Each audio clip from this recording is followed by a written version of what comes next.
उद्धव ठाकरे आणि राज ठाकरे यांची युती ही नेमकी कुठे कुठे होणार आहे त्यावरती देखील एक नजर टाकूयात। तर मुंबई, त्याबरोबरच ठाणे, मीरा भाईंदर, कल्याण डोंबिवली, नवी मुंबई, नाशिक आणि पुणे या ठिकाणी दोन्ही ठाकरे बंधूंची ही युती होणार आहे। तर युती करणाऱ्या ठाकरे बंधूंपुढे काय आव्हानं असणार आहेत तेही जाणून घेऊयात।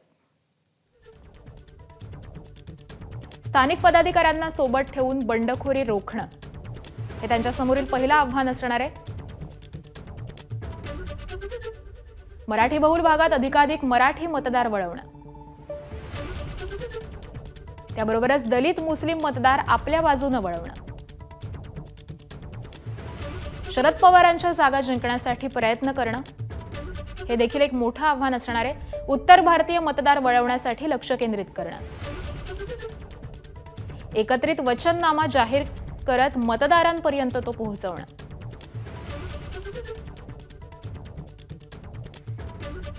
तर ही काही आव्हानं ठाकरे बंधूंसमोर असणार आहेत। एबीपी माझा, उघडा डोळे बघा नीट।